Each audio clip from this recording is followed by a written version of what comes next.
Welcome to the discussion. My guests today are Jeff Schilling, the Chief Information Officer for the National Cancer Institute at the National Institutes of Health, Nicole Puri, the Chief Risk Officer for the Bureau of Fiscal Service at the Treasury Department, Ted Okada, the Chief Technology Officer at FEMA in the Homeland Security Department, Major General Maria Barrett, the Commander of Army Network Command, and Ralph Kahn, the Vice President of Federal for Tanium. Welcome to the discussion, everyone. Before we get started, let me set a little context for our discussion. The idea and application of enterprise risk management has taken off across the government over the past 4+ years. The Office of Management and Budget made it a requirement in the 2016 update of Circular A123.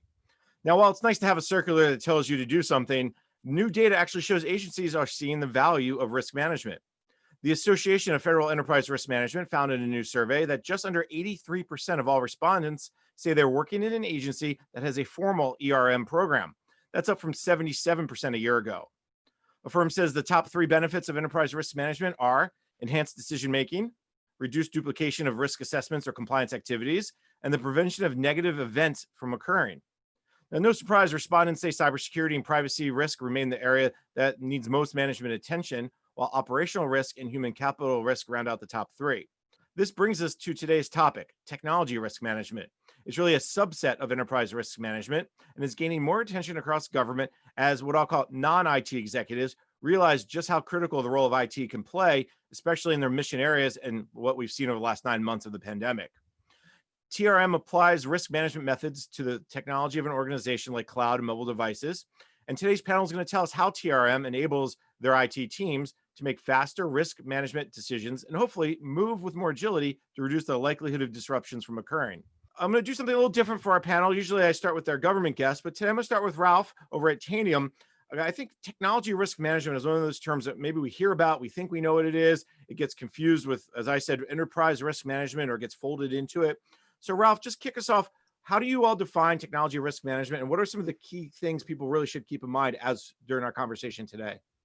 So technology risk management is the ability to take stock of the technology you use to accomplish your mission, understand how you've implemented it, put the right metrics in place to understand that it's doing what you need to do for you, and then kind of get a feedback loop going where you can say, okay, I've got it set the way I want it, and it's staying there, right? It is actually performing the way I expect it to perform. And so when you are able to collect good data about what you're doing and then kind of cross-reference that against other vectors. So there's cyber risk. Is the way you're operating something increasing the risk that you may get hacked by an adversary, or the risk that it may be down from time to time, right? Because with a mission, the idea is if you're using technology, it should be as available as the mission needs it to be available. Cost is another risk. It's very common that organizations kind of do what I would call tool roulette, right? They buy lots of different tools. Some of them they're implementing effectively, some of them they're not. And that costs the organization money, and that's money and resources that could be used for something else if you're not really using the thing that you have. So understanding what an organization is using, what it's using it for, and whether the investment that you're making is appropriate is another kind of risk that comes with technology risk management. So there's 3 kinds of areas. Operational risk, is it available? Security risk, is it opening you up to threats? And then financial risk, what's the opportunity cost of the way you're doing things? And if you did them a little more effectively or efficiently, could you use that money and those resources for something else that would help the mission? I think that's a great place to start, and I appreciate the setting that basic understanding of what we're talking about today, because again, I think people think of risk in so many different ways, and this is really the umbrella that as you said, operational security, financial can fit under. Let me move over to Major General Barrett from Army NetCom.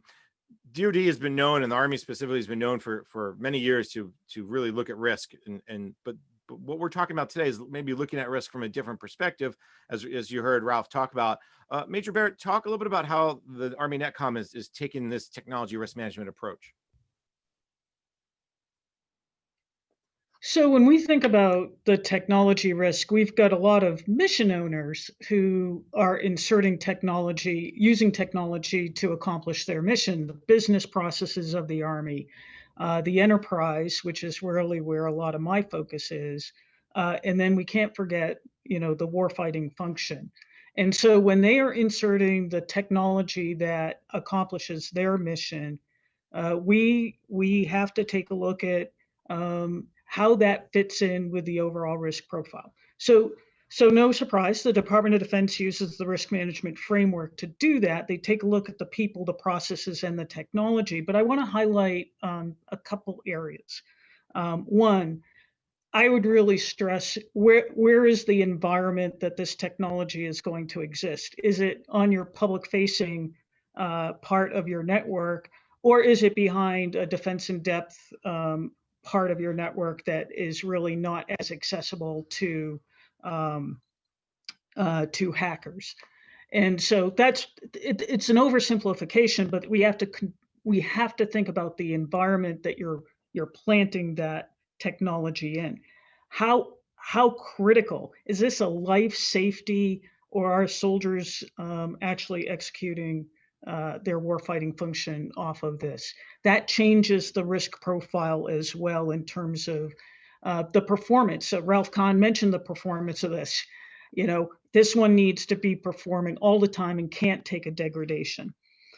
I think the other thing too is as we do this risk management framework and apply this in the deployment of a technology, we can't forget that the assessment has to be continually, because there is no product that I know of that has never found a vulnerability once it's been developed.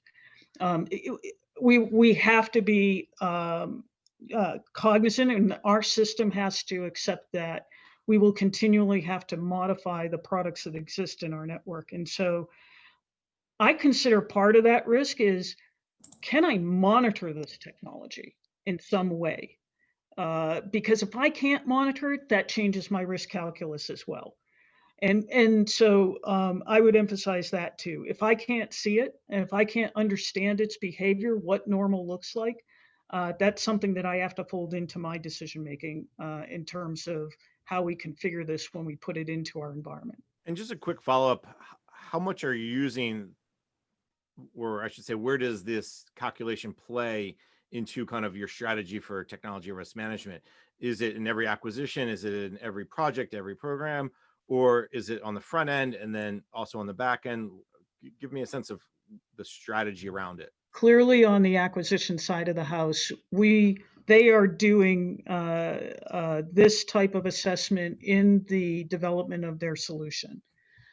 At the point where they do come in to bring it onto the network, we'll take a look at what they've done, assess it, and bring it onto the network. And then after that, either a program manager and us, because we're taking a look at the threats.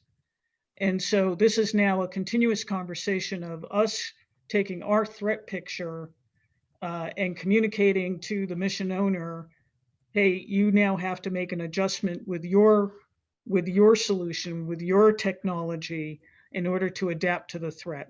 And that is a continual conversation that we have. It is daily.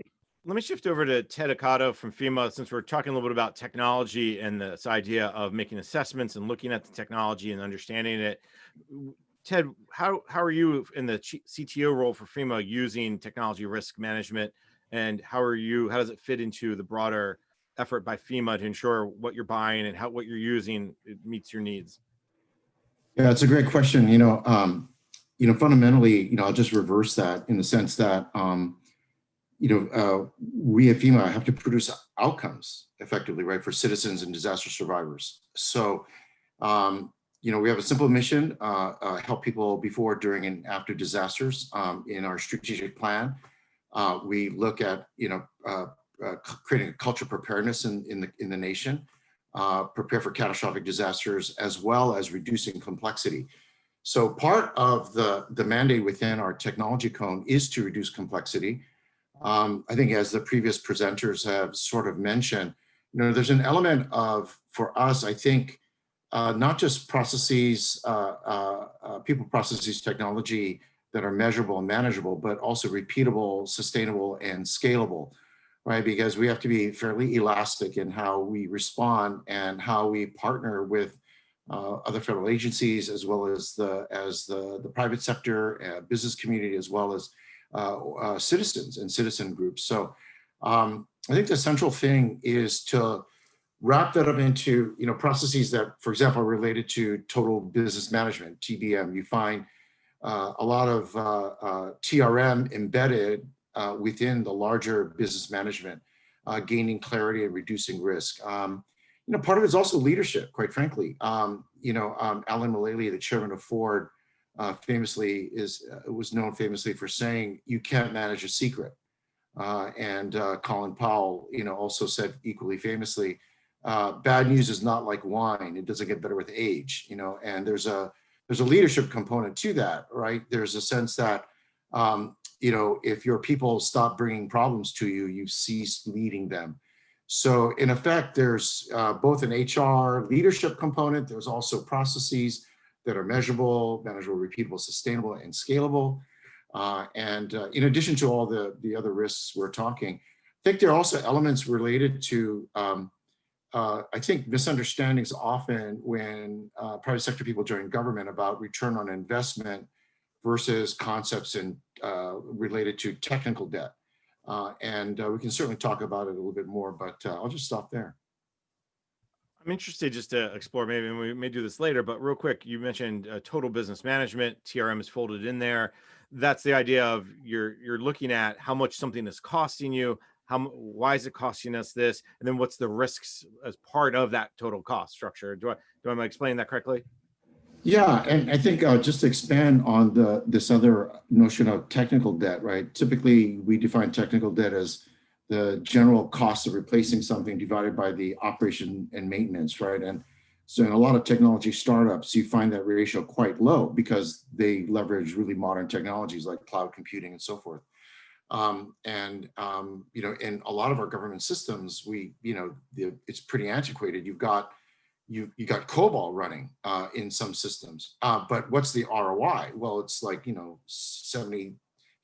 7,000 times the original investment. So was there ROI? Yeah, but is that ultimately producing an outcome, right? A positive outcome, a mission outcome for citizens and survivors. So examining the need or balancing the need for how to manage technical debt as well as return on investment is always that tension, I think, and many of our organizations are kind of wrestling with it within our own sort of mission sets.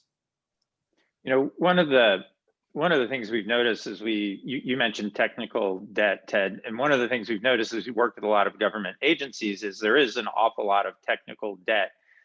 When the government goes through the acquisition process, one of the questions they rarely ask is, what does it take to sunset this when I'm done with it? Right, and that is a risk that oftentimes is overlooked when organizations are looking to implement a new capability, and then several